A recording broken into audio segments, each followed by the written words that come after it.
ఆరాధన కార్యక్రమాన్ని ప్రారంభించుకోండి. ప్రార్థన చేసుకుని కార్యక్రమాన్ని ప్రారంభించుకున్నాం. ప్రార్థించుకున్నాం. ప్రేమ కలిగినది దైవదేవ, ఈ ఘనమైన శ్రేష్టమైన అతి పరిశుద్ధమైన నామాన్ని స్తుతులు స్తోత్రాలు చెల్లించుకున్నాం. మా ప్రభా, నా తండ్రి, ఈ ప్రేమ చేతను గొప్ప చేతను గడిచిన దినాలలో అమ్మగా ప్రేమించి దీవించి ఆశీర్వదించినట్టు మీ కృప చేత ప్రేమ చేత మీ బిడ్డల మమ్మల్ని అందరికీ జ్ఞాపకం చేసుకుని మమ్మల్ని ఆదరించి కాశీ కాపాడి సంరక్షించిన విధానం పెట్టండి. మరోసారి వేవేసుకుంటూ చేయించుకుంటూ ఆరంభ భాగాలు ఇలా కీర్తన పాడుతున్నారు. కీర్తన బాగుంటూ మీ యొక్క ఆత్మ సహాయాన్ని నడిపించమని తీర్చి నడిపించమని చేరవచ్చిన కూడవచ్చిన ప్రతి ఒక్కరికి పేరు పేరు జ్ఞాపకం చేసుకున్నప్పుడు అనేక మంది రావాల్సిన సంతోషంతో ఈ సంగతి రావాలి.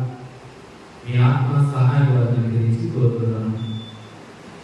ఈరోజు బోధించమండి ప్రతి మాటను బట్టి లేఖనానుసారంగా బోధించడానికి, వాక్యానుసారం బట్టి సత్యవాక్యాన్ని బోధించడానికి నన్ను బలపరిచి ఈ స్థితిలో నన్ను నిలబెట్టి ఆ ద్వారా మీ పలుకుతున్న మాటలు కనిపిస్తారు వినడానికి ప్రతి ఒక్కరు హృదయాలు తెచ్చి మీరే తోడుగా ఉండి నడిపించుకున్నాను. ఈరోజు ప్రతి కార్యక్రమం కూడా మంచి వాతావరణం జరిగించుతూ తద్వారా సమస్త ఘనత మహిమ ప్రభావం ఈ కార్యక్రమాన్ని నా విజయంగా తీసుకుంటూ ఈ ప్రార్థన చేసి ప్రార్థించి వేరుకున్నాను ఈ పదలో కుదరాలి. ఆరోగ్యం కాక ముందుగా కీర్తన పాటని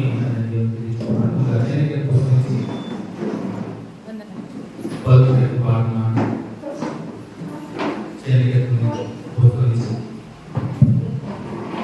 ఆరాధించడము ఆత్మపర్యటము ఏ భవతిని మనం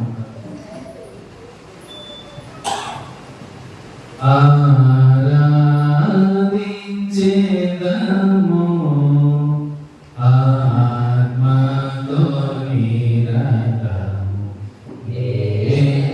యెహోవా దేవుని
జీవసాగర మా జీవితం చూపా ఉండాలని అనుకుంటున్నాము. రెండవదిగా ప్రతి పుస్తకించి 40 పాల్గొన్నాము. నీలో సాంగంగా మా జీవితం చూపావు తండ్రి నీ కృపను దయాళిగా Amen.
స్తుతించగలమా ప్రభు యేసు మాకు మాదిరై నిలిచాడు. స్తుతించగలమా ప్రభు యేసు మాకు మాదిరై నిలిచాడు. నీ ప్రేమ చాటాడు, నీ ప్రాణం చూపాడు, ప్రాణమునే ఇచ్చాడు. ఆత్మను రక్షించాడు. నీలో సాగగా నా జీవితం చూపావు తండ్రి నీ కృపను. దయవాని కాదని పరలోకమే మాదని చేసావు సంకల్పము. చూపావు నీ మార్గము. పాపము నుండి విడుదల చేసి నీ కుమారుని చేసావు. పాపము నుండి విడుదల చేసి నీ కుమారుని చేసావు. నీలో మనుంచి వాక్యముతో మను పెంచి దీవెనగా ఇచ్చావు. దీవెనగా ఇచ్చావు. నీలో సాగగా నా జీవితం చూపావు తండ్రి నీ కృపను. దయవాని కాదని పరలోకమే మాదని చేసావు సంకల్పము. చూపావు నీ మార్గము. మూడవగా చరిత్ర పుస్తకించి మూడవగా చరిత్ర పుస్తకించి 25వ పాడుతున్నామండి. ప్రేమ మొదట ఆలోచించిన ఆయన యేసు సామాన్యుడు. ప్రేమ వృతాంతారాలు చెందిన మన యేసుకు సమానెవరు.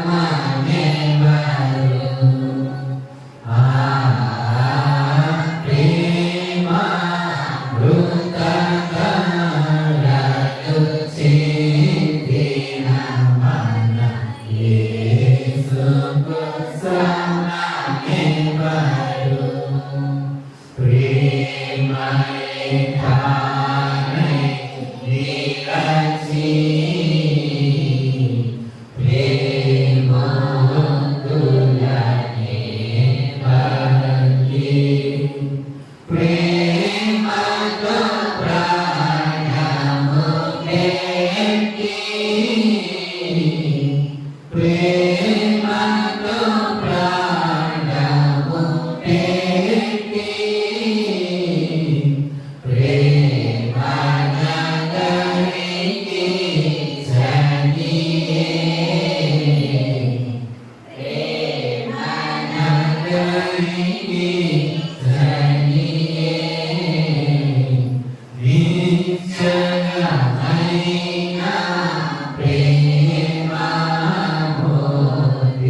ఇదియే దేవుని వరము ఉత్తమారగా చేకొనుము ఉత్తమారగా చేకొనుము ప్రేమ వృత్తదారను సిద్ధిన మన యేసుకు సమమెవరు. చివరిగా అదే చెప్పే పుస్తకం నుంచి 63వ పాల్గొన్నాను. చివరిగా చిన్న పుస్తకం నుంచి 63వ పాల్గొన్నాం. ప్రేమ యేసు ప్రేమ అది ఎవరు కోరుకునేది. ప్రేమ యేసుని ప్రేమ అది ఎవరు కొలువలేనిది. నిజము నిజము ఇది భూమి అందించలేనిది. ఎన్నాడెన్నడు మారనిది నా యేసుని దివ్య ప్రేమ.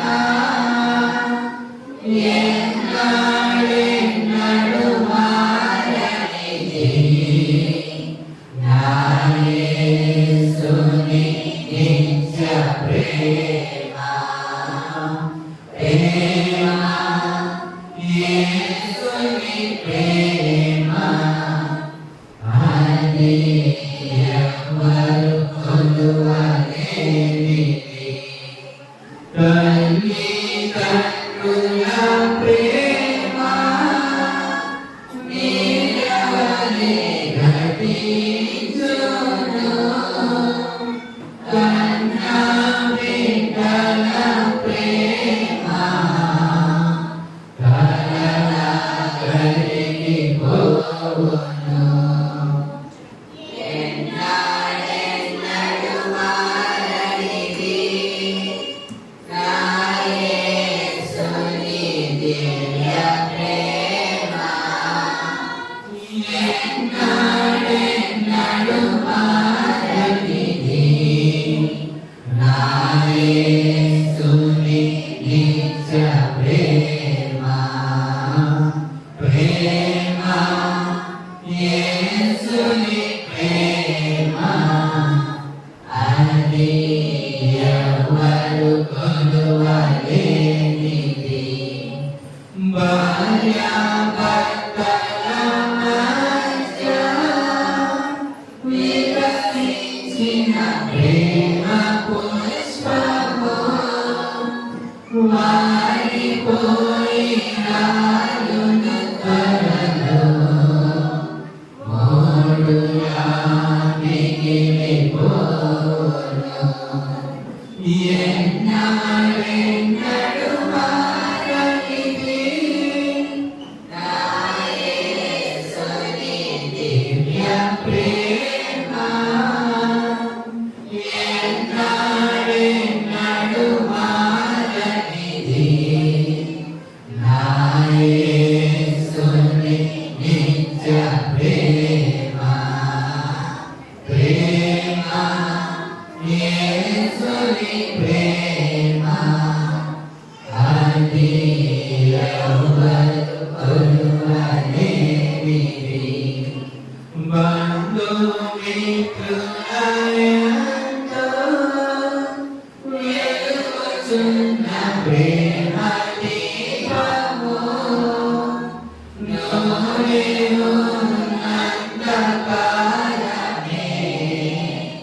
వెలుగునిచ్చి ఆరిపోవును.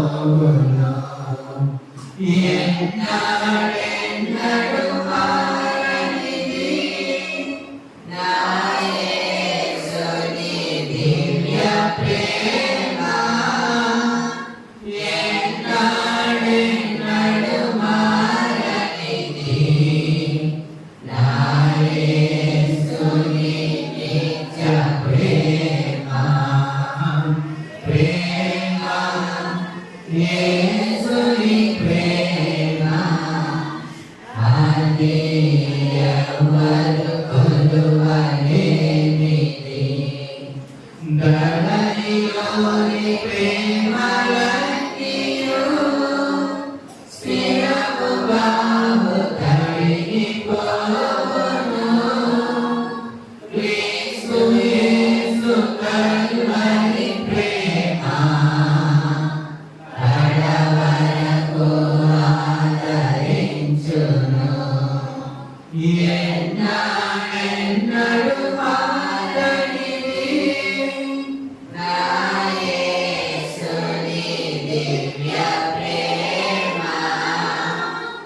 దేవుని స్తుతిస్తున్నాము.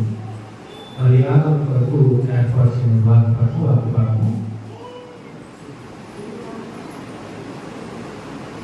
మరి వాక్యం చదవడానికి గారి తీసుకోవాలి.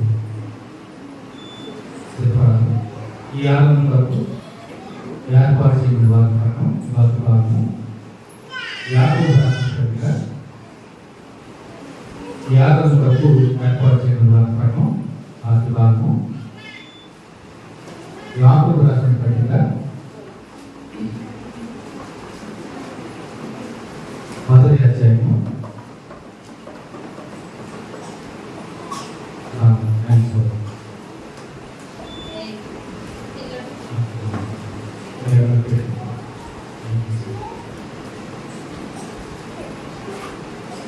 యాకోబు రాసిన పత్రిక మొదటి అధ్యాయము 19 నుంచి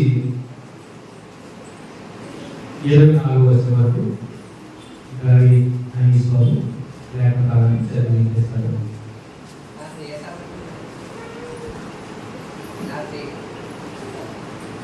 నా ప్రియ సహోదరులారా, మీరు ఈ సంగతి ఎరుగుదురు కనుక ప్రతి మనుషుడు ఏటకు పెరిగినప్పుడు వాడును, మాట్లాడుటకు నిదానించువాడును, కోపించుటకు నిదానించువాడునై ఉండవలెను.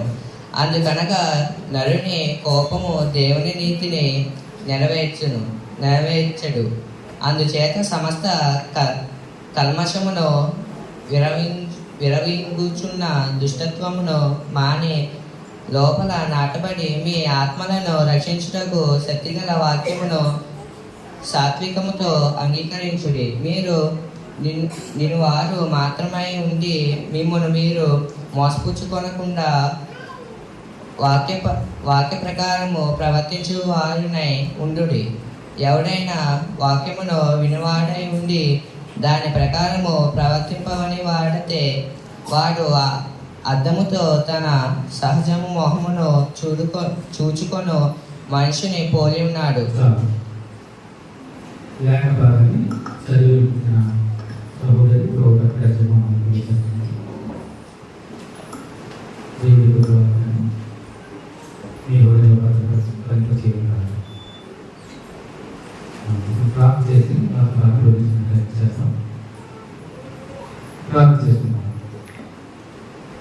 పరిశుద్ధ తండ్రి, ఈ ఘనమైన శ్రేష్టమైన అతి పరిశుద్ధమైన నామాన్ని చెల్లించినాము.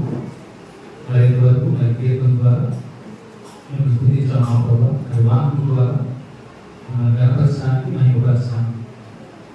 అది చదవబడిన లేఖనాలను వివరిస్తుండగా నాకు మంచి జ్ఞానాన్ని అనుగ్రహించి శ్రేష్టమైన సంగతులు మరి బోధించుండగా మీ యొక్క ఆత్మ సహాయాన్ని నడిపించడం, మా అందరికి అనుగ్రహించి నడిపించడం, వేచిన వారి జ్ఞానం విలువటి వారి ఆత్మని కాకుండా శక్తిని గ్రహించగల మనసు కూడా అందరికి అనుగ్రహించి తద్వారా మీ యొక్క పరిచయ మీ యొక్క ప్రభావ ప్రేమాలను తీసి నడిపించడం చేయవలసిన కూడవలసిన ప్రతి ఒక్కరు పరిచయం జ్ఞాపకం చేసుకున్నప్పుడు ఆలోచించి అమ్మవారు మీరు తోడేంటి నడిపించుకుని సంస్థాన్ని ఈ చేతిగా అర్పించుకుంటూ ఇలా భాషణ చేసుకున్నాను. యేసుక్రీస్తు ప్రార్థించి వేడుకున్నాను. అవి కలుగుతుంది.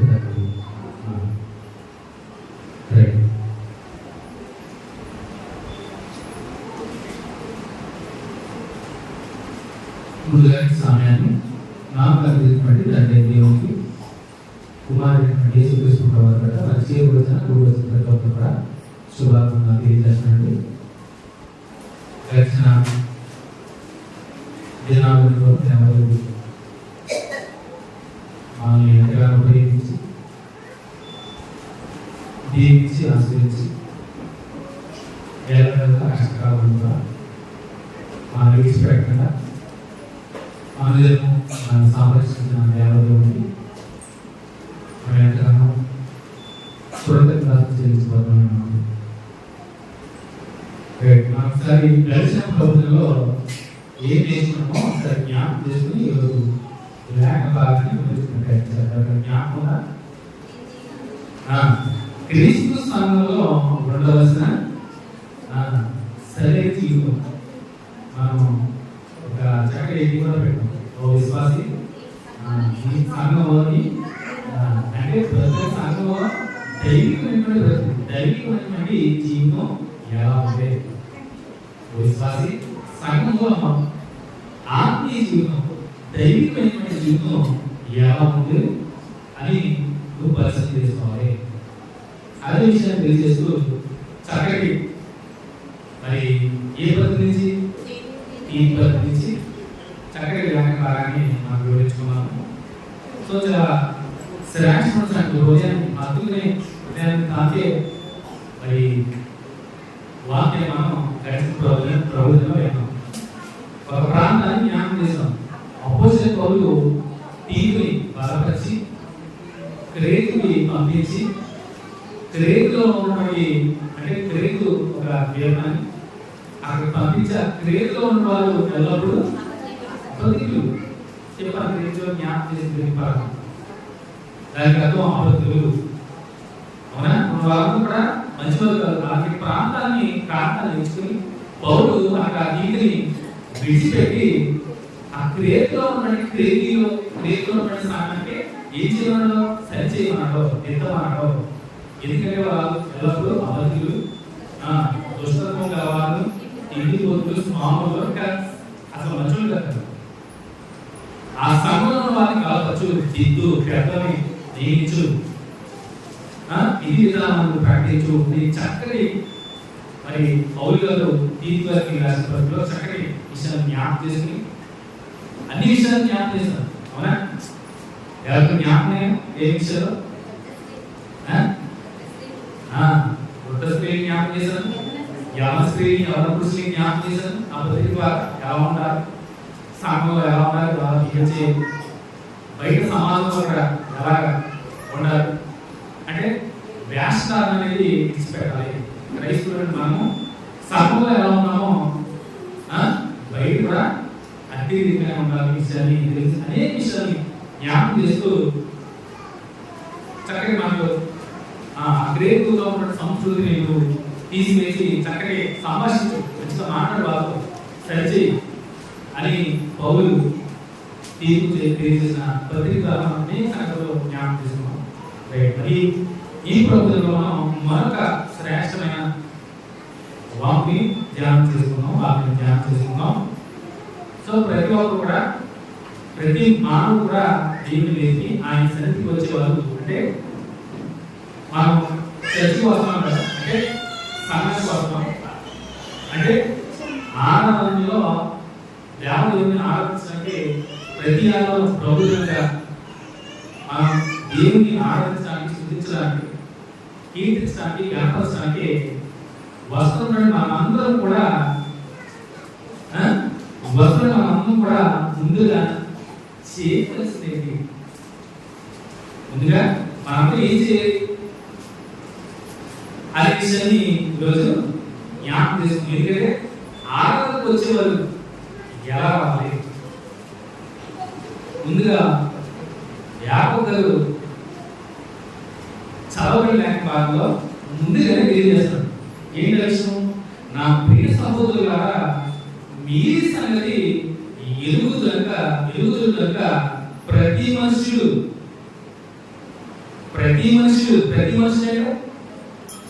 దేవుని ఎదుగుతున్న వారు ప్రతి ఒక్కరు కూడా సంఘంలో రక్షణ పొందుతున్న వారు, రక్షణ లేని వారు అంటే మనుషుల గురించి మాట్లాడుతున్నాడు.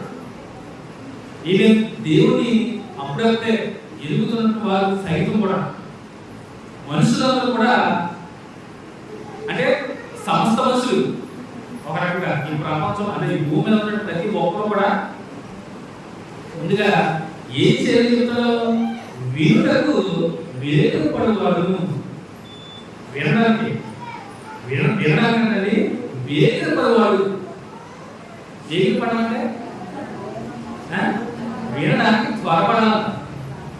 యాభై చెప్తున్న మాటలో జాగ్రత్తగా పరిశీలన చేయండి. ఇక్కడ 3 విషయాలు మనకు కనపడతాయి. వినడానికే వేగపడేవాడు అంటే వినడానికి ఆసక్తి కలిగి తొందరగా పరుగున వచ్చేవాడు, వినుటకు వేగపడేవాడు. అంటే ప్రతి మనుషులు కూడా, ప్రతి మానవుడు కూడా వినడానికి త్వరపడాలి. ఏం వినడానికి? దేవుడి వాక్యానికి వినడానికి వేగంగా రావాలి, త్వరగా రావాలి.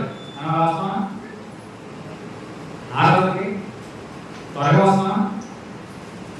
ప్రతి ప్రభుత్వం కూడా ఏదో సందర్భంలో ప్రభు మాట ద్వారా మన సంఘాన్ని హెచ్చరిస్తున్నాడు. అవునా? వినడానికండి వేగపడే వాళ్ళు ఉండాలి. ఎప్పుడు కూడా దేవుని వాక్యం విన్నాం, ఎప్పుడు కూడా ఆయన మాటలు విన్నాం, ఎప్పుడు కూడా ఆయన వాక్యాన్ని ధ్యానించుకున్నాం, హృదయంలో భద్రపరుచుకున్నాం అని వేగపడి ఉండాలి. ప్రతి ఒక్క విశ్వాసం కూడా, ప్రతి మనిషి కూడా దేవుని వాక్యాన్ని వినడానికి త్వరగా మీ పనులు గురించి ఆరునే ఆరు రాకముందే పాట చెప్పుకుని ఏం చేద్దాం? ఎవరికి వినపడలేదు ఊళ్ళో సంగతులా సమయం ఇది. ఈ పనులు గురించి త్వరగా దేవుని సన్నిధికి రావాలి. ప్రభు పేర మనం చేయాలని ఒక అనౌన్స్మెంట్ ఇచ్చిన తర్వాత ప్రారంభిస్తున్నాను నేను. ప్రతి ప్రభుత్వం కూడా ఆ పరిస్థితిని మీరు ఎందుకు కలగ చేసుకున్నారు అంటే మనకి అనౌన్స్మెంట్ మీరేంత వరకు రారా? ఇక్కడ యాకోబు ఏం చెప్తున్నారు? వినడానికి వేగంగా రావాలి. ఏం పరిగెత్తుకుంటా పరిగెత్తి చేయకుండా దేవుని సన్నిధికి ఎలా రాను అది కష్టం. పరిగెత్తకుండా ఎక్కడికి వెళ్దాం చెప్పండి. ఉదాహరణ ఫ్రీగా ఏమైనా ఎత్తున్నారంటే పరిగెడతాం, మామూలుగా పరిగెడతాం. టీవీ అవునా? మామూలుగా ఇప్పుడు పరిగెట్టుకున్నా మామూలుగా పరిగెడతాం, విపరీతంగా పరిగెడతారు. పరుగు లాంగ్ కూడా అంటే లాంగ్ మీద శ్రద్ధ దేవుని వాక్యం వినడానికి, దేవుని వాక్యం వినడానికి లేదు. చూసారా కంపారిజన్? అంటే లోకంతో స్నేహం మనం ఇప్పుడు 99% లోకంతో కలిసిపోయి ఉన్నాం. 1% మాత్రం యథార్థంలో ఉన్నారు. వ్యాకరణి ఈరోజు బాగా ఆలోచించే వినడానికి వేలు పడి రావాలి, త్వరగా రావాలి. వాక్యం ఎప్పుడు మనం హెచ్చరిస్తూనే ఉంటారు. ఏదో ఎప్పుడో వారం చెప్పాను సమయానికి వస్తున్నారా లేదని. ఒక వారం చదువు మాట ఎలా సో దేవుడు వాక్యం వినడానికి వేగపడాలి, త్వరగా రావాలి. ఇంకో విషయం చెప్పినట్టు 3 విషయాలు మనకు కనబడుతున్నాయి. సో వినుటకు వేగపడేవాడు. రెండో చూడండి, మాట్లాడటకు నిదానించేవాడు. రెండోది ఏంటంటే మాట్లాడడానికి నిదానించేవాడు. అంటే మాట్లాడడానికి తొందర పాడకూడదు, మాటలు జాగ్రత్త. అవునా? ఈ నోటి మాట్లాడదు జాగ్రత్తగా ఉండు. సో మాట్లాడడానికి తొందర పాడకూడదు. మూడోది ఏం చెప్తారు? కోపించలకు నిదానించేవాడని ఉండవలను. కోపించకండి నిదానించేవాడని ఉండవలను. సో ఫస్ట్ చెప్పింది పాటించాం జాగ్రత్త. ఇప్పుడు వచ్చి ఒకటే ఏమొచ్చింది? వీళ్ళకు వేగపడేవాడు. రెండోది మాట్లాడకు నిదానించేవాడు. మూడోది కోపించకు నిదానించేవాడు. సో మొత్తం మూడింటిలో మొదటి చెయ్యం 2 మాత్రం చేస్తాం. మొదటి చెయ్యం వెంటనే రాము, అసలు వినం. చెప్పిన మాట వెంటనే ఏంటి మాట్లాడుతున్నాం చాలా సందర్భాలు. చెప్పిన మాట వినండి అంటే విందవు, ఇంటివాడు చెప్పేది విందవు,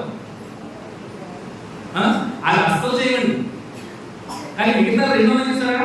మాట్లాడడానికి నిదానించేవాడు, కోపించడం నిదానించేవాడు. ఈ రెండింటిలో పేరుతాం ఖచ్చితంగా. అవునా? ఉట్టినే కోపంగా ఉన్నారు చాలా మంది. అవునా? కోపం ముక్కు మీద ఉన్నారు చాలా మంది. ఉట్టినే చిన్నవాడికి కోపడుతూ ఉంటారు, ప్రతి దానికి కూడా కోపడుతూ ఉంటారు. అలాగే మాట్లాడడానికి కూడా ఏం చేద్దాం? నిదానం కూడా మాట్లాడడం విపరీతంగా అవసరం తగ్గినా కానీ చూసుకో ఆపంగా మాట్లాడుతూ ఉంటారు, సనుగుతూనే ఉంటారు, దెబ్బలాడుతూ ఉంటారు.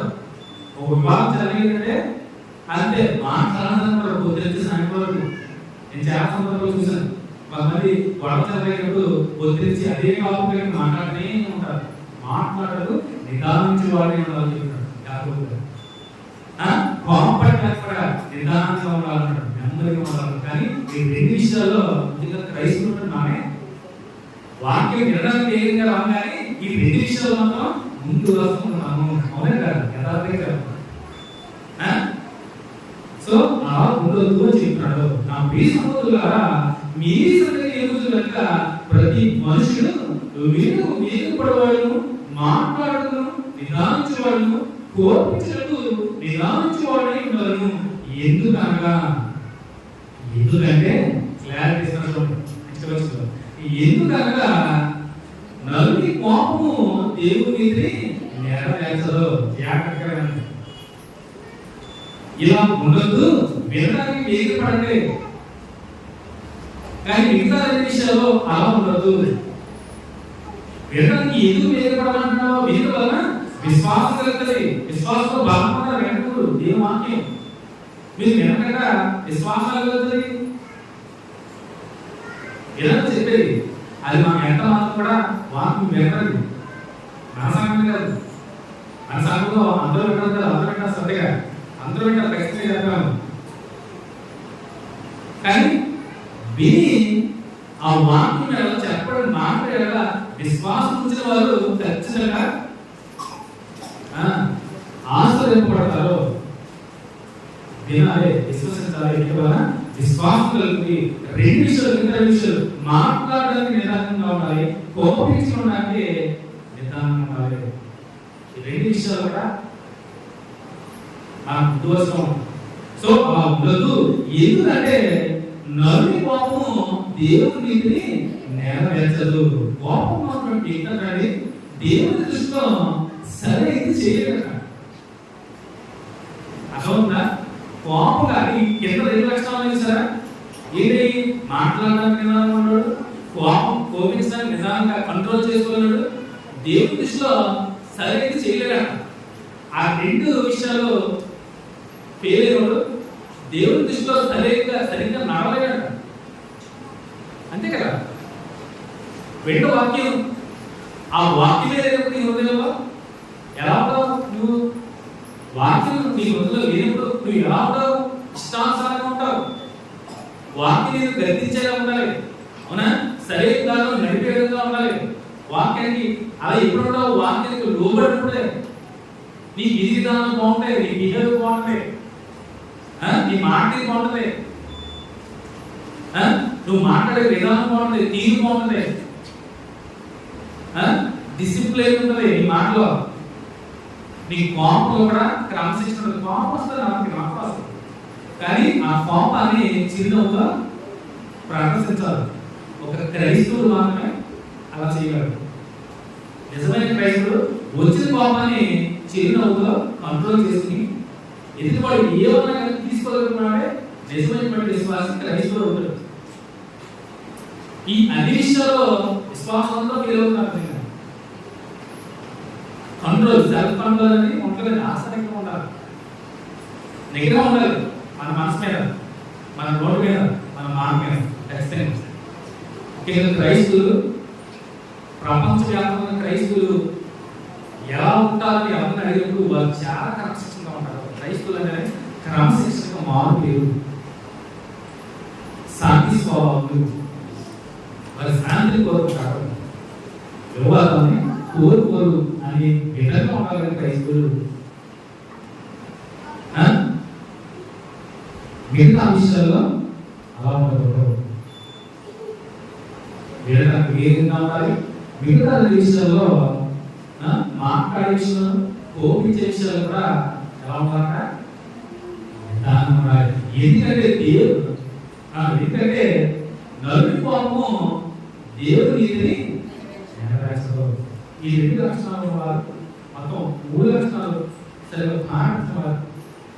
ఖచ్చితంగా దేవునికి సరైనటువంటి క్రమంలో నడవలేదు. పెట్టుకోండి. ఇంకేమన్నా యాకోబు ఎందుకనగా నలుగురి కోపము దేవుని నీతిని నెరవేర్చదు. అందుచేత అందుకని ఈ 3 లక్షణాలు కలిగిన వారు ఉన్నట్లయితే అంటే వారు దేవుని నీతి నెరవేర్చరు. ఎందుకంటే చూడండి ఇంకా లోపలికి చెప్తున్నాడు,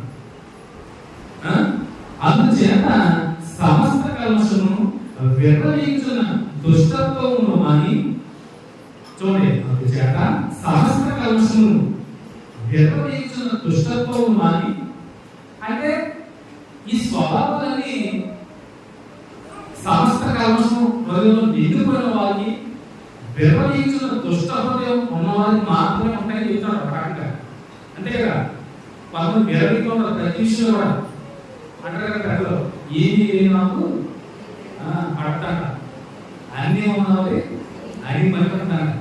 చిన్నప్పుడు చదువుకున్నప్పుడు నేర్చుకున్న పాటలు ఏది నేను ఏది పడతాడో అన్ని ఉన్నాడు అన్ని మనకి ఉంటాడు. సో చూడండి, సమస్త కాలంలో నిండిపోయిన వరకు విర్రవీగుచున్న దుష్టత్వాన్ని మాని అవన్నీ విడిచిపెట్టి తీసివేసి, ఏమని పైన చెప్పిన 3 విషయాలు హృదయం నుంచి తీసివేసి,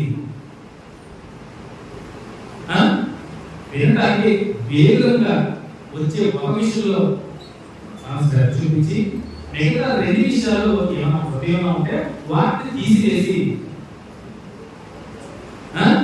ఇంకేం చెప్పాడు, వాటిని తీసివేసి వాటిని మాని లోపల నాటబడి మీ ఆత్మను రక్షించకు శక్తిగా వాక్యము సాత్వికము అంగీకరించుడి. సో చూడండి, లోపల నాటబడిన మీ ఆత్మను రక్షించుటకు, లోపల నాటబడుతున్నటువంటి ప్రతి ఒక్క హృదయంలో అన్ని చెప్పిన సాక్ష్యాలని ఆరాధన కోసం ప్రతి ఒక్క విశ్వాసం కూడా, ప్రతి ఒక్కరు కూడా, ఈవెన్ రక్షణ వాళ్ళు రక్షణ లేని వాళ్ళు సమస్త మనుషులు కూడా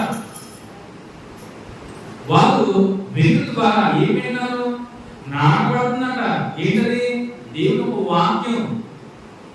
మీరు ఆరాధనప్పుడు దేవుడు వాక్యం ద్వారా మాట్లాడుతున్నప్పుడు ఆ మాటలే దేవుని యొక్క వాక్యమే, అదే విత్తనం. సో మీ హృదయంలో నాటబడుతుందంట. వాక్యాన్ని విత్తనం విత్తుతున్నాడు మీ హృదయంలో. అవునా? వాక్యాన్ని విత్తుతున్నాడు. ఇక్కడ నిలబడి నా ద్వారా, నా మాట ద్వారా, నా మాట దేవుని మాటలు, పరిశుద్ధాత్మ ప్రేరణ ద్వారా దేవుని వాక్యం నా మాటకు వస్తుందంటే ఆ వాక్యం ద్వారా మీ హృదయాల్లో విత్తనాలు విత్తుతున్నాడు. ప్రతి ప్రభుత్వంలో కూడా, ఇక మన సంఘం క్రీస్తుమే కాదండి, ప్రతి ఆదివారం కూడిన ప్రతి సంఘంలో కూడా దేవుని వాక్యం విత్తనంలో విత్తబడుతుంది హృదయాల్లో. అదొక మరవలసి చెప్తాను. ప్రతి ప్రభుత్వంలో కూడా దేవుడు వాక్యం ద్వారా మనతో మాట్లాడుతున్నాడంటే ఆ వాక్యమే విత్తనంగా ఉంది. విత్తనానికి సాదృశ్యంగా కనపడుతుంది. ఆ దేవుని వాక్యం మీ హృదయాల్లో విత్తబడుతుంది. ప్రతి ఒక్క మనుషులు హృదయాల్లో విత్తబడుతుంది. ఇక్కడ ఎంతమంది? సుమారుగా 80 మంది ఉండొచ్చు. ఈ 80 మందిలో ప్రతి ఒక్క హృదయాల్లో దేవుని వాక్యం విత్తబడుతుంది. అవునా? విత్తబడుతుంది. సో ఆ విత్తబడిన వాక్యం చూడండి, మీ ఆత్మను రక్షించుటకు శక్తిగా వాక్యము సాత్వికంగా అంగీకరించుడి. ఆ విత్తబడే ఆ దేవుని వాక్యం, ఆ విత్తమైన వాక్యం, అది వాక్యం అనే విత్తనం మీ హృదయంలో విత్తబడడం చూసారా? దాన్ని సాత్వికంగా అంగీకరించాలి. వాక్యాన్ని అంగీకరించిన వాడే రక్షించబడతారు. అవునా? విత్తబడిన దేవుని వాక్యం మీ హృదయంలో పదిగా భద్రపరచండి, నాటుకోండి. ఎందుచేత విత్తనం ఎందుకేస్తాం? దేవుడు వాక్యం అనే విత్తనాన్ని మీ హృదయంలో ఎందుకేస్తాడో మీరు బాగా ఫలించాలి, అభివృద్ధి చెందాలి, విస్తారంగా ఫలాన్ని ఇవ్వాలి. ఆలోచించేయండి. ఈ సమయంలో చక్కటి ఉపమానం, యేసుక్రీస్తు అద్భుతమైన ఉపమానం, విత్తువాడు ఉపమానం. ఎంతమంది జ్ఞాపకం చెప్పండి? దేవుడు యేసుక్రీస్తు వారి ఉపమానం అద్భుతమైన ఉపమానం. అందరూ చెప్తాడు ఇక్కడ యాకోబు గారు ఏమని?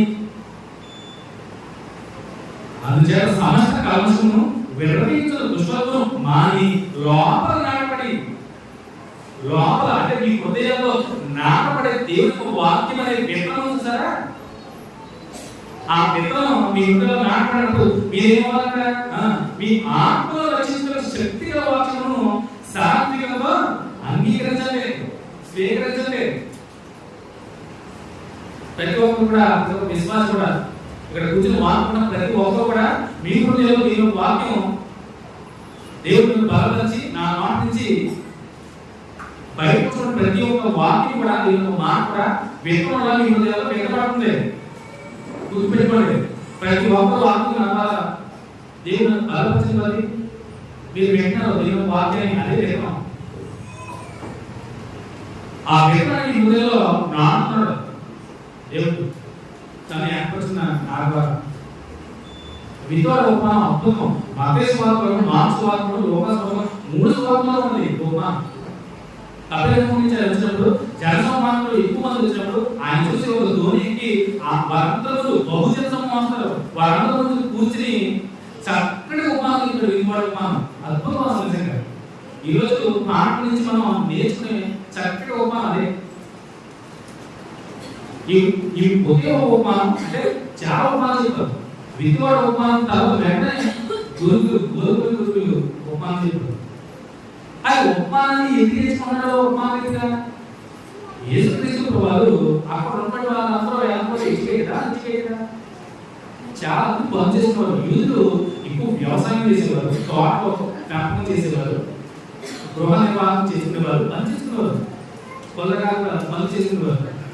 అలాంటి వారికి అర్థమయ్యేదిగా అలంకారప్రాయంగా చక్కగా ఉపమానం చెప్పారు. ఈవెన్ చదువు లేదు పాపలు కూడా ఇట్టే అర్థమైపోతాయని చెప్పిన మాట వాళ్ళని ఉపమానంగా ఆయన ఉపమానాల ద్వారా బోధించాడు. చక్కటి ఉపమానం నిజంగా. మీకు మత్తయి సువార్తలో 11వ అధ్యాయం మొదటి నుంచి 23 వరకు, అలాగే మార్కు సువార్తలో 4వ అధ్యాయం మొదటి నుంచి 20 వరకు, అలాగే లూకా సువార్తలో కూడా 8వ అధ్యాయం 4 నుంచి 15 వరకు. సో ఈ 3 సువార్తలో విత్తవాడు ఉపమానం చక్కగా లిఖించబడింది పరిశుద్ధాత్మ ప్రేరణ ద్వారా. చూడండి, మత్తయి సువార్తలో చూద్దాం, ఉపమానాన్ని వివరిస్తున్నాం. మత్తయి సువార్త 11వ అధ్యాయం, మత్తయి సువార్త 11వ అధ్యాయము చూడండి. 3 సువార్తలో ఈ యొక్క విత్తవాడు ఉపమానం ఒకేలా ఉన్నా కొన్ని చక్కగా క్లారిఫికేషన్ చేస్తూ ఉంటాయి. చూడండి, ముందు ఉపమానం ఇక్కడ చూద్దాం. ముందుగా ఉపమానం ఇక్కడ చూద్దాం. నేను చెప్పినట్టే ఆదివారం యేసు నుండి సముద్ర కూర్చొని బహుజన సమూహాలు తన యొక్క వచ్చిన ఆయన ధోనికి కూర్చులను ఆచరణలు ధరించుండగా ఆయన వారిని చూసి చాలా సంగతులు ఉపమానంగా చెప్పారు. అందులో ఒక ఉపమానాన్ని యేసుక్రీస్తు ప్రభువు చెప్తున్నాడు. ఎట్లాగా ఇదిగో విత్తువాడు విత్తులకు బయలుదేరను, విత్తువాడు విత్తనాన్ని బయలుదేరను, వాడు విత్తుచుండగా కొన్ని విత్తనములు త్రోవక పడెను. విత్తువాడు విత్తనానికి బయలుదేరను. ఆ బయలుదేరినప్పుడు చూడండి, కొన్ని విత్తనములు త్రోవ పక్కన పడేను. ముందుగా చెప్పాం విత్తనం ఇక్కడ దీని ఒక వాక్యాన్ని సాధించగలరు. ఎందుకంటే యేసుక్రీస్తు ప్రభువు ఆ ఉపమాన కారణం శిష్యులు ఏంటి ప్రభు అని అడిగినప్పుడు ఆయన వివరిస్తాడు. 3 సువార్తలు కూడా చక్కగా వివరించారు. పరలోక రాజ్యం మర్మాలో మీకు వివరిస్తాను, తెలియపరుస్తాను. మీరు వింటున్నారు కానీ గ్రహించట్లేదు, చూస్తున్నారు కానీ మీ కళ్ళు మీరు వింటారు కానీ గ్రహింపనంటాడు. శిష్యులతో కూడా లేదు. ఇక అర్థమాలని చెప్తూ పరలోక మర్మాలను తెలియజేస్తాను. ఉపమానాన్ని వివరిస్తూ చక్కగా చెప్తారు. యేసుక్రీస్తు ప్రభువు బాగా చక్కగా వివరిస్తారు. ముందుగా విత్తనం అనేది దేవుని వాక్యం. ముందుగా నేను ఉపమానం వివరించకుండా ఇక్కడ మీకు బాగా అర్థమవడానికి చెప్తున్నాను. చూడండి, ముందుగా ఇక్కడ విత్తనం అనేది దేవుని వాక్యం. రెండోదిగా ఇక్కడ పక్షులు అనేది దేనికి సాదృశ్యంగా, సాతానికి సాదృశ్యంగా. యేసుక్రీస్తు ప్రభువు చెప్తారు పక్షులు దుష్టుడికి సాదృశ్యంగా, సాతానుడికి సాదృశ్యం. అంటే భూమిలో ఉన్న పక్షులకి సాతానం ఒకటే. ఇక్కడ ఆ సందర్భాన్ని బట్టి ఆ ఉపమానం బట్టి పోలుస్తున్నాడు. అంటే పక్షులన్నీ సాతాన సామాన్యం కాదు. ఆ ఉపమానంలో ఆయన కంపేర్ చేస్తాడంటే అవన్నీ సాధారణ కాదు, గుర్తుపెట్టుకున్నాడు. ఇక్కడ 4 విషయాలు ఉపమానం చెప్తాడు. విత్తనమే, అన్ని విత్తనాలే. విత్తనాలు చదివేటప్పుడు చూడండి, మొట్టమొదటిగా కొన్ని ఏం పడిన త్రోవ పక్కన పడిన విత్తనము. ఇక్కడ త్రోవ పక్కన పడిన విత్తనము, అలాగే రెండోదిగా రాతి నేల పడిన విత్తనము, అలాగే మూడోదిగా మొండ్ల పొలంలో పడిన విత్తనము, నాలుగోదిగా మంచి నేల పడిన విత్తనము. 4 ప్రదేశాల్లో పరిపడి విత్తనం. అంటే విత్తనం ఒకటే, అంటే దేవుని వాక్యమే. ఆయన యొక్క విత్తనమే దేవుని యొక్క వాక్యం. ఆలోచించుకో, గుర్తుపెట్టుకుంటారు. విత్తనం దేనికి సాదృశ్యంగా ఉంది? దేవుని యొక్క వాక్యానికి సాదృశ్యంగా ఉంది. పక్షులు, ఆకాశ పక్షులు వచ్చి ఆ చలిపడి విత్తనాన్ని ఎత్తుకెళ్ళిపోయాను. అవునా? చూడండి, వారు విత్తున్నట్టుగా కొన్ని విత్తనాలు త్రోవ పడను. పక్షులు వచ్చి వాటిని మృంగి వేసను. త్రోవ పడ్డాయి, ఆ పక్షులు వాటిని మింగి వేసాయి. ఆ పక్షులు ఏం చెప్పినట్టే సామాన్య సాదృశ్యంగా కనపడుతున్నాయి. రెండోదిగా రాతి నేల పడిన విత్తనం. ఇక్కడ మీరు అబ్జర్వ్ చేసింది ఏంటంటే, ఇక్కడ త్రోవ పక్కన పడిన విత్తనము, రెండోదిగా రాతి నేల పడిన విత్తనము, మూడోదిగా మొండ్ల పొలంలో పడిన విత్తనము, మంచి నేల పడిన విత్తనము. ఈ 4 కూడా దేనికి సాదృశ్యంగా కనపడి చెప్పండి? దేనికి సాదృశ్యంగా? మానవుడు హృదయాన్ని సూచిస్తున్నాయి. త్రోవ పక్కన పడినటువంటి విత్తనం కలిపి హృదయం గలవారు. మొట్టమొదటిగా విత్తనము త్రోవ పక్కన పడినటువంటి విత్తనం. అవునా? ఆ త్రోవ పక్కన పడినటువంటి విత్తనంగా హృదయం గలవారు. గుర్తుపెట్టుకోండి, త్రోవ పక్కన పడినటువంటి విత్తనం ఎలా ఉందంట అంటే, వారు ఎలా ఉందంట? వాక్యాన్ని వింటారు. వారు అంటే సంఘం ఉన్న ప్రతి ఒక్కరు కూడా వాక్యాన్ని వినేవారే. అవునా? అందరూ వాక్యాన్ని గ్రహించేవారే. కానీ ఎలా ఉన్నారట చూడండి. మిగతా ఉపమానంతో చదివి రెండోగా చూడండి, కొన్ని చాలా మందులు రాత్రి పడను. అక్కడ మందులు లోతుగా ఉన్నందున అవి వెంటనే మొలిచి, కానీ సూర్యుడు ఉదయించినప్పుడు అవి మాడి వేరు లేదన్నా ఎండిపోయాను. కొన్ని మొండ పొలంలో పడాను, మొండ పొలంలో ఎదిగి వాటిని అణచేసను. కొన్ని మంచి నేలను పడి ఒకటి 3 గాను, ఒకటి 60 గాను, ఒకటి 30 గాను ఫలించెను. చెవులు గలవాడు వినుడు గాక అని చెప్పాను. ఇక్కడ మత్తయి సువార్తలో చెవులు గలవాడు వినుడు గాక అని చెప్పాడు. అలాగే మార్కు సువార్తలో, లూకా సువార్తలో కూడా ఆయన బిగ్గరగా కలిసి అని అంటాడు. చూసారా? లూకా సువార్తలో ఈ ఉపమానం చేత బిగ్గరగా కలిసాడు. ఎందుకంటే వెంటనే ఎవరికి ఏం అర్థం అవ్వట్లేదు. అవునా?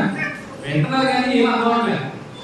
విత్తనం అంటాడు, ప్రాపర్ పడి అన్నాడు, రాత్రి పడి అన్నాడు, మొండ పొలంలో పడి అన్నాడు, మంచి నేల పడి పని అన్నాడు. ఏం అర్థం కాదు. శిష్యులు కూడా వచ్చేటప్పుడు ఆయన ఉపమాన భావాన్ని వివరిస్తున్నాడు. చూడండి, చక్కగా వివరిస్తారు. చూడండి, ఉపమానం భావం డైరెక్ట్ వచ్చేద్దాం. చూడండి, మత్తయి సువార్త 11వ అధ్యాయంలోనే చూడండి 18వ వచనం చూడండి. ఉపమానం ఏ విధంగా వివరిస్తాడు? విత్తువాని గురించి ఉపమాన భావము వినుడి. చూడండి, ఎవరైనా రాజ్యం గురించి వాక్యం విని గ్రహింపై ఉండగా, చూడండి, గ్రహింపై ఉండగా దుష్టులు వచ్చి మన హృదయంలో వెంటబడిన దాన్ని ఎత్తికొనిపోవును. అంటే త్రోపడినటువంటి హృదయం వాళ్ళు ఎవరైనా ఉంటే కనుక వాళ్ళు వింటారు, కానీ వెంటనే దృష్టి వచ్చి ఆ వాక్యాన్ని, అంటే ఆ విత్తనాన్ని ఎత్తుకు వెళ్ళిపోతాడు. ఈ రాశిలో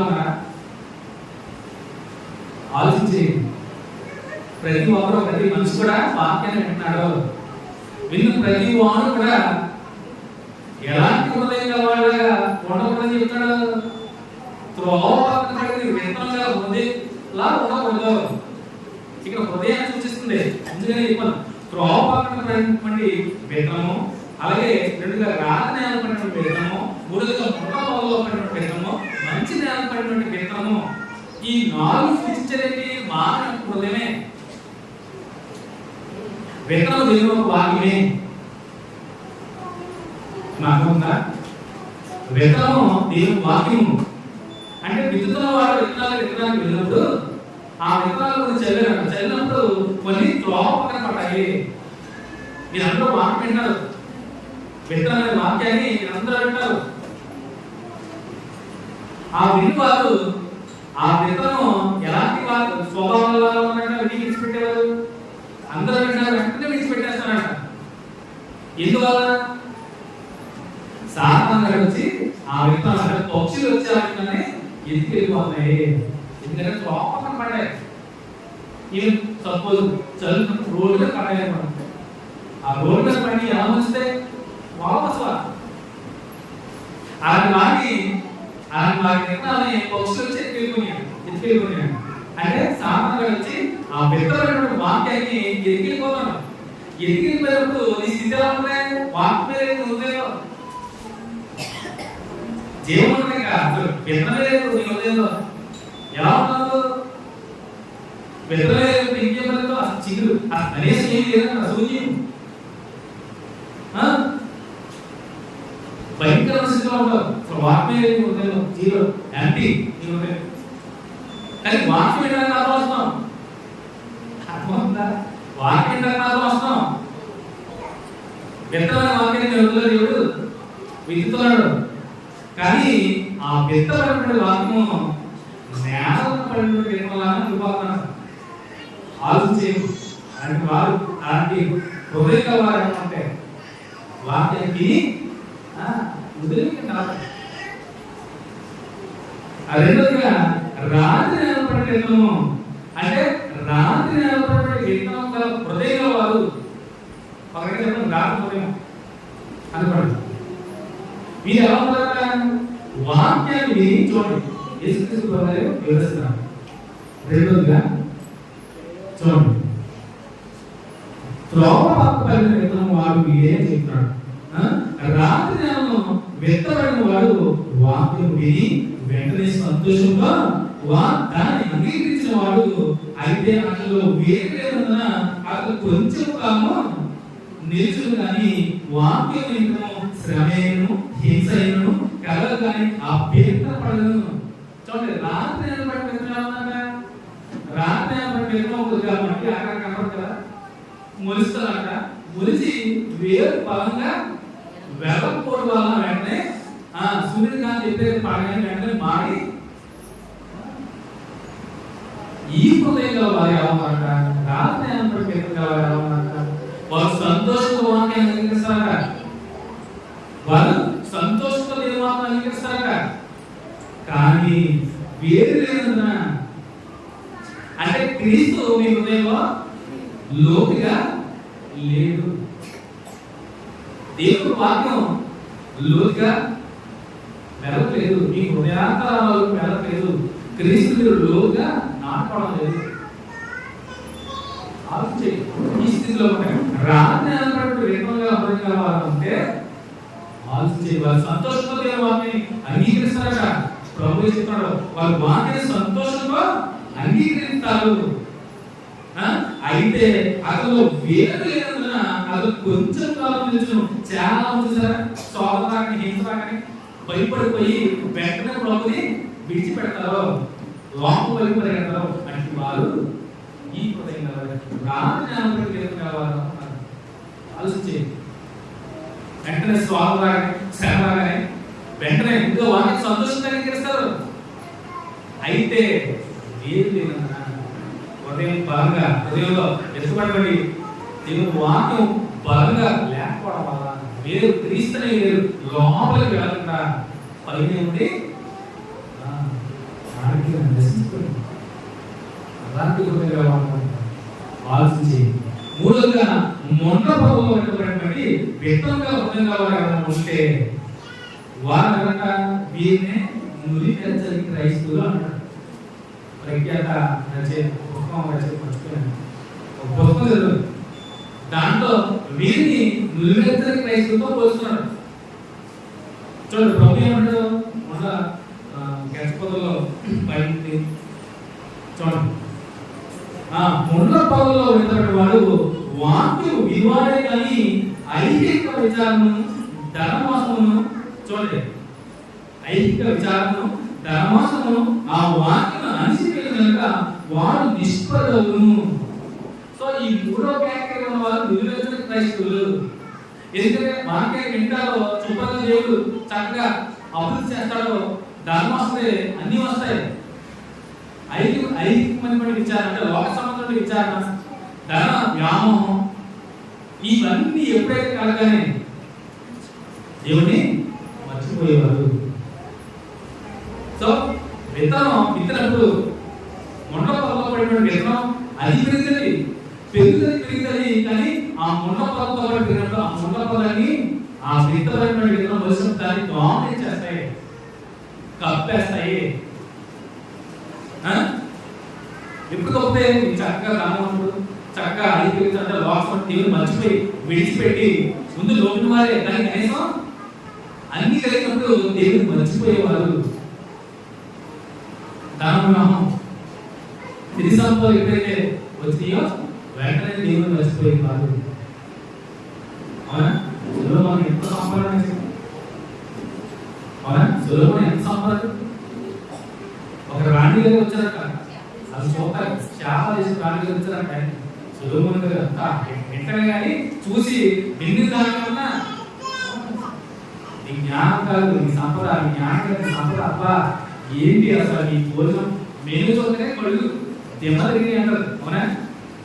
ఆయన భోజన కాలం మీద కూర్చోంటే అక్కడ వడ్డించిన వంటకాలు అక్కడ వేసిన కుర్చీలు ఆ పొడవ చూసి మంత్రముగ్ధులైపోయింది. ఆ భోజన కాలం పదార్థాలు చూసి కళ్ళు బయలుదేరి సేవ తీసుకోవడానికి ఆవిడ కూడా తీసుకొచ్చింది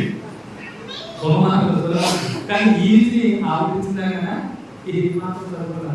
అదే సులోమోను గారు జ్ఞానం సంపదలో అంటే జ్ఞానం లాంటి ఇచ్చినోడు అలాంటి ఆయన కూడా ఏమయ్యాడు దేవుడి నుంచి మొండ పొదలో పెట్టి విత్తనం లాంటి వారు ఎలా ఉన్నారక చక్కగా అభివృద్ధి చెందారు. ఐహిక విచారణ ధనాపేక్ష వలన దేవుని మర్చిపోయి అందుకనే స్టార్టింగ్ విర్రవీగించినటువంటి దుష్టత్వాన్ని మాని, అవునా? ఈ మొండ పొదలో విత్తనం వారు ఇట్టి వారే అంటున్నారు. విశ్వాసం భ్రష్టులు అవుతారట, నిష్ఫలు అవుతారట, దేవుడు మర్చిపోతారట. అన్ని కలిగినప్పుడు ఆలోచించేది. మొండ పొదలైనటువంటి విత్తనంగా వాళ్ళు ఉంటారా, విత్తనంగా హృదయంగా వాళ్ళు ఉంటారా? ఆలోచించేది. క్రైస్తవ విశ్వాసం కూడా ఆలోచించేది. చివరిగా ఏం చెప్తున్నాడు? మొండ పొదలో పెట్టిన వారు విలువలేని ఐహిక విచారము ధనమాసము ఆ వాక్యం అణిచివేయక వాడు నిష్ఫలును మంచి ఇష్టపడిన వాడు వాక్యం విని గ్రహించి వాడు అట్టి వాడు సఫలులై ఒకడు 100 గాను ఒకడు 60 గాను ఒకడు 30 గాను ఫలించును. సార్ చివరికి ఎత్తునండి మంచి జ్ఞానం పడినటువంటి విత్తనము. ఈ మంచి జ్ఞానం పడినటువంటి విత్తనంగా హృదయంగా వారు ఏమంటారంట? వాక్యం విని విశ్వసించి అంగీకరించి వాక్యానుసారంగా నడిచేవారే మంచి జ్ఞానం పడి విత్తనంగా హృదయంగా వారు. ఆలోచించి ఈ జాగ్రత్తలో ఉన్నారా? ఇలా ఆలోచించి వారు ఏమంటారంట? వారు బహుగా ఫలిస్తారు. చక్కగా వాళ్ళకి ఆకులేస్తాయి, చక్కగా పరిస్థితి విస్తారమైన ఫలాన్ని అందిస్తుంది.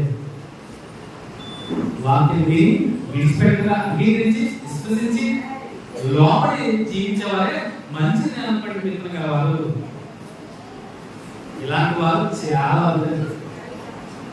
నేను ఈ ఉపమానంలో కన్సిడర్ చేసుకున్నాను. ఈ ప్రస్తుతం ఉన్నటువంటి ఈ పరిస్థితులు ఈ లోకంలో మొట్టమొదటిగా త్రోవ పక్కన పడి వేగంగా ఉండేవారు నా అంచనా అంటే నేనేసుకున్న ఎస్టిమేషన్ ప్రకారం 70% ఉన్నారంటే తెలుసా.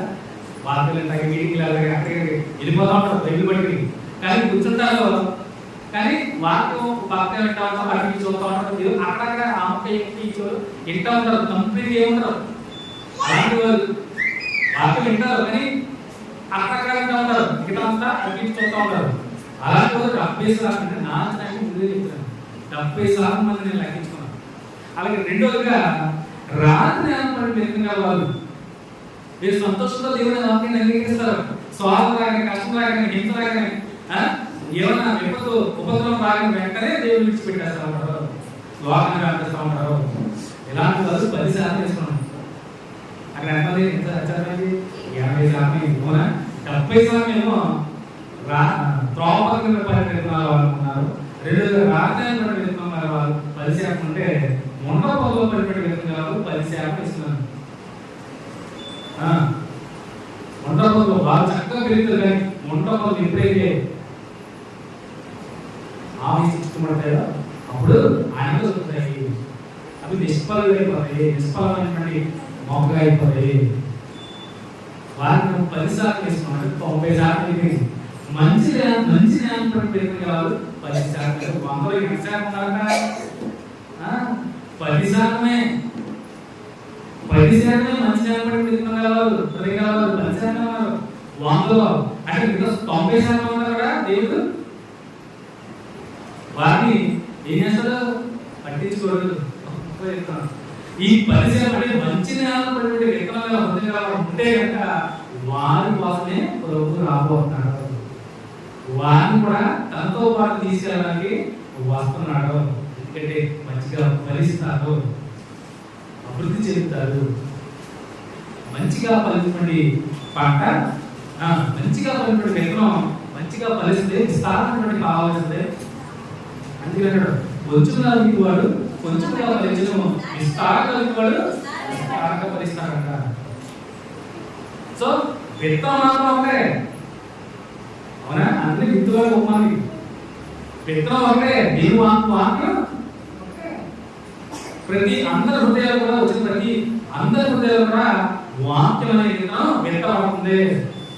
ఆ విత్తబడిన వాక్యం మీ హృదయాల్లో ఏ స్థితిలో ఉందో గ్రహించుకోండి. త్రోవ పక్కన పడిన విత్తనాలు ఉన్నారా? రాత్రి పడి విత్తనాలు ఉన్నారా? మొండ పొలంలో పడిన విత్తనాలు ఉన్నారా? మంచి నేల పడిన విత్తనాలు ఉన్నారా? ఆలోచించండి మీరు. దేవుడు వాక్యం మీ హృదయంలో ఉన్నప్పుడు మీరు ఎలాంటి స్థితిలో మీ హృదయం పరిశీలన చేసుకోండి. దేవుడు వాక్యం ద్వారా, ఈ ఉపమానం ద్వారా సంఘాన్ని తాకుతున్నాడు. చక్కటి పాపరాక్షమా చక్కటి పాట కదా ఇది, సరిపోయేటువంటి పాట. ముంగెంత పొగను నలిపియున్న పాటలో, ముంగెంత పొగను నలిపియున్న తోటలో,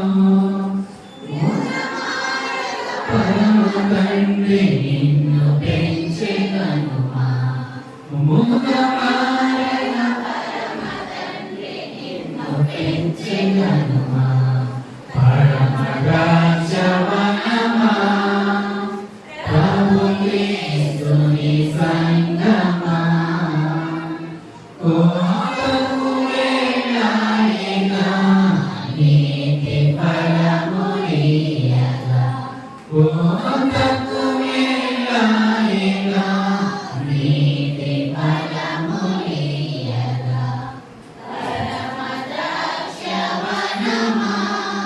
సర్వంగమైన ఫలములో రాయున్న నేలలో, సర్వంగమైన ఫలములో రాయున్న నేలలో, నాటబడి ఉన్నచో పరిపక్వమౌదును, నా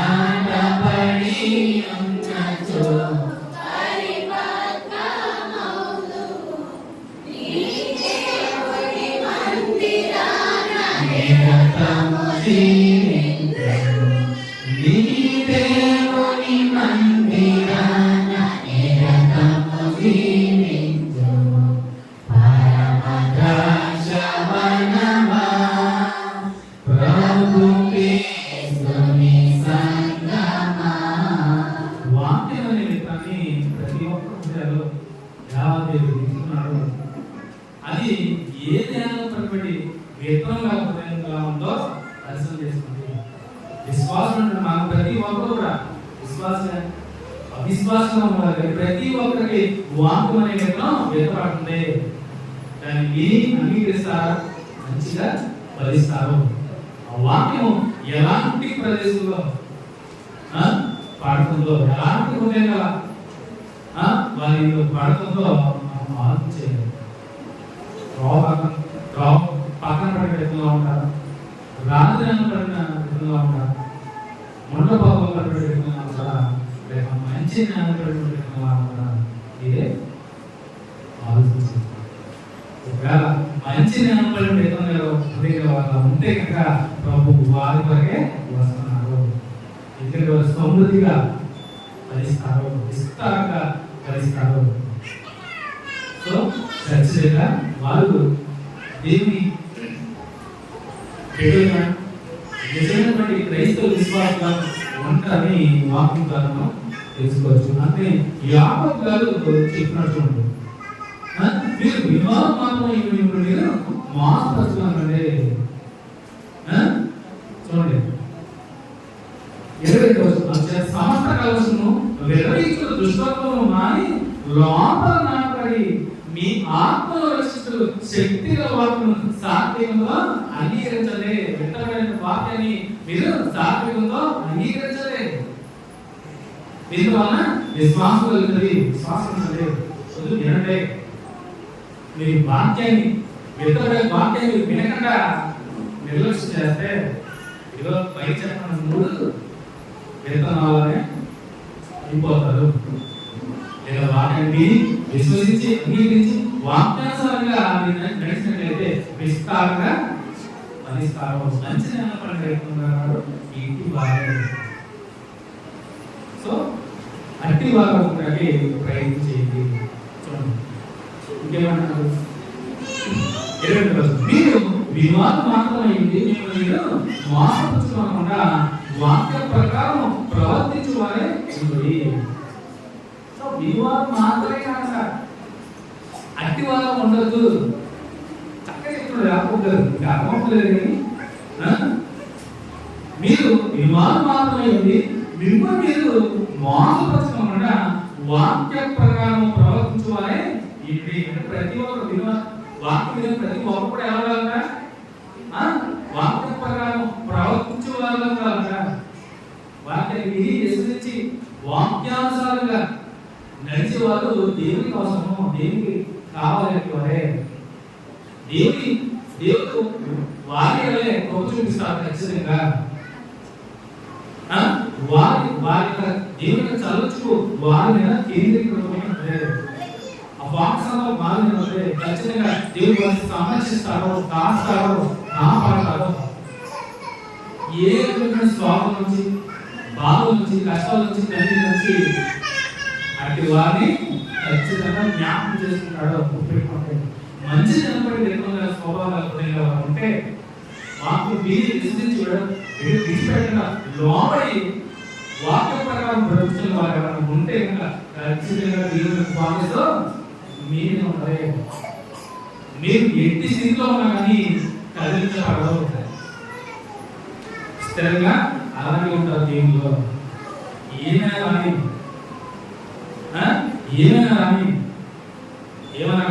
కానీ అలాగే స్థిరంగా ఉంటారు, బలంగా ఉంటారు.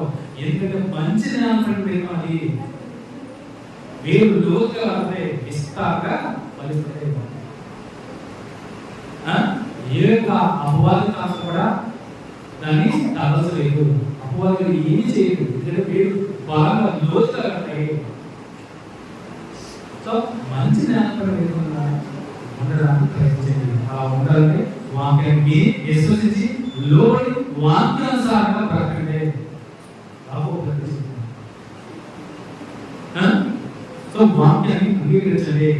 వాక్య ప్రకారం ప్రవర్తించువారై ఉండండి. ఎవరైనా వాక్యం విలువైంది దాని ప్రకారం ప్రవర్తింపని వాడైతే, చూడండి చివరిగా పోల్చి, ఎవరైనా వాక్యాన్ని విని వాక్య ప్రకారం ప్రవర్తింపని వాడు ఎవరైనా ఉంటే కనుక అర్థంలో తన ముఖాన్ని చూసుకుని ఏమంటారు చూడండి, అర్థంలో అంటండి తన సహజమును చూసుకొని మనుషులు పోయి ఉన్నాడు. అర్థంలో మన ముఖాన్ని చూసి సహజ ముఖాన్ని చూసుకుని పోల్చుకున్న వాడు ఉన్నాడు. చాలా మంది ఏదో అర్థలేకపోతే అర్థలేకపోతున్నా. ప్రతి ఒక్కరు అర్థం గురించి ఏం చూస్తారు, మన ముఖాన్ని మనమే చూసుకుంటాము, మన సహజ ముఖాన్ని మనం చూసుకుంటాము. ఏంటి వాక్యానికి అర్థంలో మనమే చూసుకోవడానికి ఏంటి సంబంధం అంటే ఉంది. కంపేర్ చేస్తే చూసారా, చాలా లోతుగా ఆలోచన చేస్తే అర్థమవుతుంది. ఎలాంటి చెప్తాను చూడండి, ఎవరైనా వాక్యము విలువైంది దాని ప్రకారం ప్రవర్తింపని వాడైతే వాడు అర్థంలో తన సహజమును చూసుకొని మనుషులు పోయి ఉన్నాడు. వాడు తాను చూసుకొని అవతలికి పోయి ఎత్తివాడు వెంటనే మర్చిపోదు కదా. అంటే వాక్యాన్ని విని వాక్యాన్ని విని దాన్ని అంగీకరించకుండా, ఆ వాక్యం విశ్వాసం ఉంచకుండా దాన్ని అంగీకరించబడి వాడు, అంటే వాక్యానికి లోబడినటువంటి వాడు ఎవరైతే ఉన్నారో వాడంటే అర్థంలో తన సహజ ముఖాన్ని చూసుకొని అర్థంలో తన సహజ ముఖాన్ని చూసుకొని పక్కకి వచ్చేలాగా మర్చిపోయేవాడు అన్నట. అంటే కేవలం వింటానికి వింటారు కానీ వింటారు, చూడడానికి చూస్తారు కానీ చూడరు. తెలుసా ఇంకా అర్థమవుతుందా? వారు ఏమన్నాక అర్థంలో అంటే బాగా అర్థం ముందు నిల్చుంటారు. నేను సపోజ్ అర్థం నుంచి చక్కగా చూడకుండా అంత బాగుంది అనుకున్నాం, పక్కకి వెళ్ళిచ్చేలాగా నేను ఎలా ఉన్నాను అంటే నా చూసి ఎదిగిపోయిందా, మేకప్ ప్యాన్ పోయిందా, మేకప్ ప్యాన్ పోయిందా, పెట్టుకున్నట్టు తిరిగి పక్క వెళ్ళిపోయిందా, చేయడం సరిగ్గా ఉందా లేదా అని చూసుకునే వాళ్ళు అన్నాడు. మర్చిపోతారు. ఇప్పుడే సరి చేసుకున్నాం అర్థం ముందు, ఇప్పుడే కదా చూసి తెచ్చుకున్నాం అర్థం ముందు, బాగుందా చూసుకున్నాం కదా, ఇప్పుడే కదా మేకప్ వేసుకున్నాం, పక్కకి వెళ్ళి మరలా పక్కకి వెళ్ళగానే నీ మొహం ఎలా ఉందో మర్చిపోయే వాళ్ళు ఉన్నారట. అర్థంలో సహజ ముఖాన్ని చూసుకుని పక్కకు వెళ్ళి వచ్చేలాగా, అంటే పక్కకు వెళ్ళగానే ఆ మొహం ఎలా ఉందో మర్చిపోయే వాళ్ళు ఉన్నారట. ఎవరు? వాక్యాన్ని విని అంగీకరించబడిన వారు. వాక్యాన్ని విని అంగీకరించిన వారు, వాక్యాన్ని విని దాన్ని ఒప్పుకొని వారు, విశ్వసించిన వారు అట్టి వారు ఉన్నారు. ఇలాంటి వారున్నారా? అర్థం తన సహజ మొహాన్ని చూసుకుని పక్కకు వెళ్ళగానే మర్చిపోయే వారు ఉన్నారట. అందుకని యేసుక్రీస్తు వారు ఇశ్రాయేలు ప్రజల గురించి ప్రాప్తం మాట జ్ఞాపకం మాటని జ్ఞాపకం దశగా ఆలోచన కనపడుతున్నారు. చూడండి ఒకసారి యేసుక్రీస్తు వారు ఆ మత సభలో ఉన్న ఉపమానాన్ని ఒక యెషయా ప్రవక్తను జ్ఞాపకం చేస్తూ దాన్ని జ్ఞాపకం చేస్తూ చూడండి. యెషయా ఆలోచన చూడండి.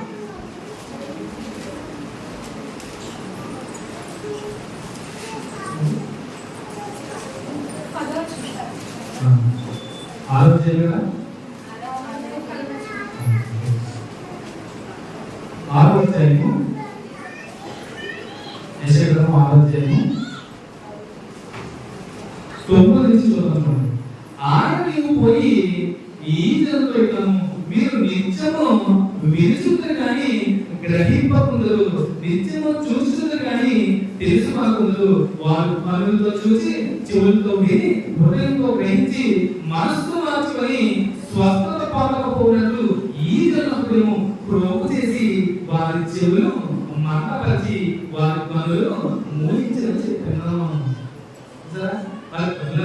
చూస్తారంట, చెవులారా వింటారంట, కానీ వాళ్ళ హృదయంలో ఏదంట మీరు ఇక్కడ స్వస్థంగానే ఎక్కడ ఇవ్వండి, స్వస్థ ఇవ్వండి.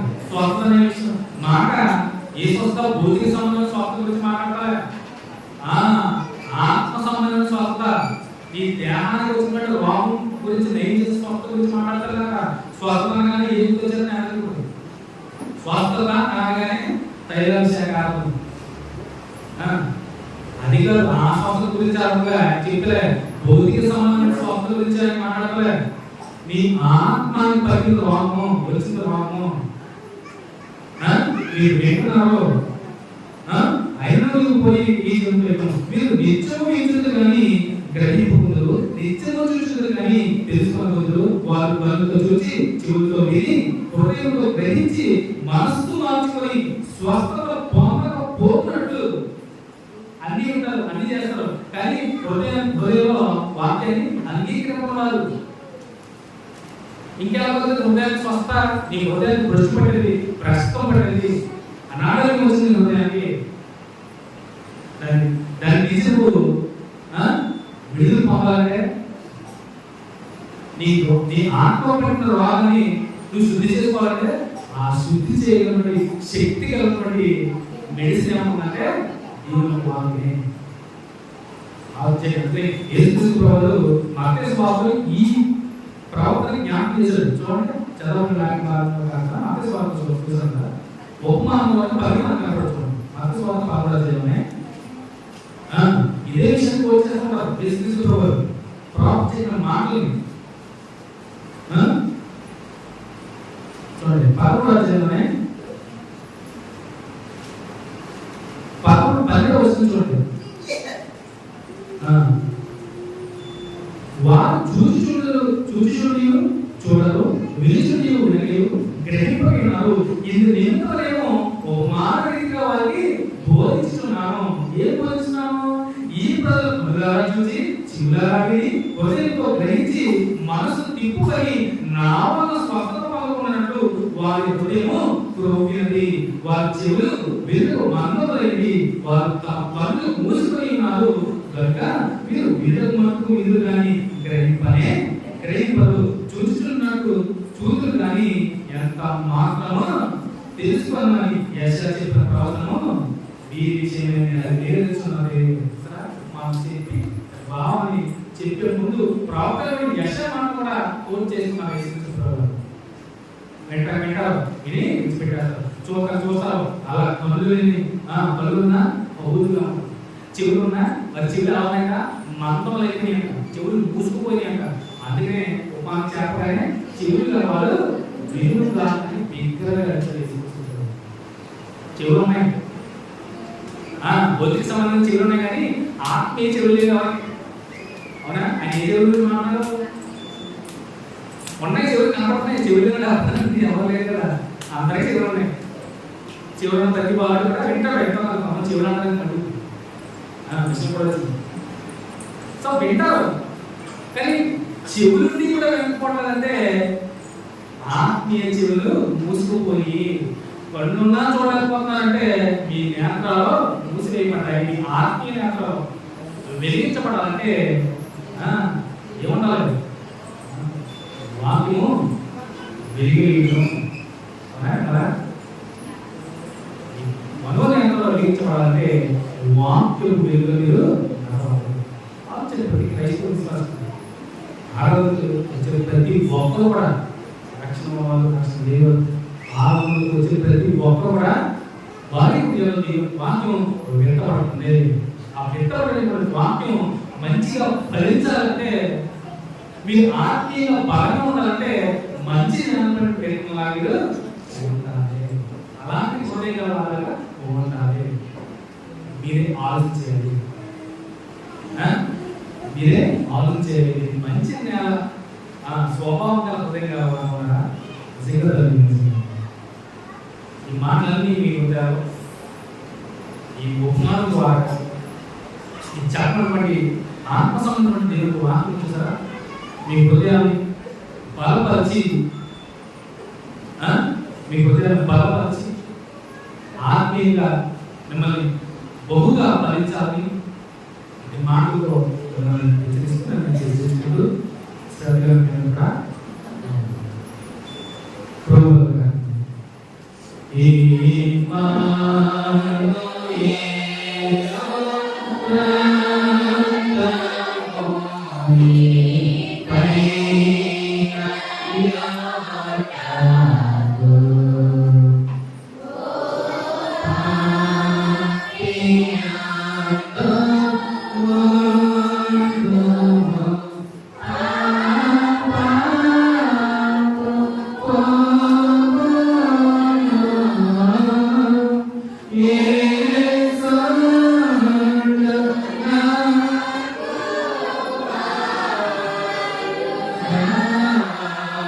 సేవ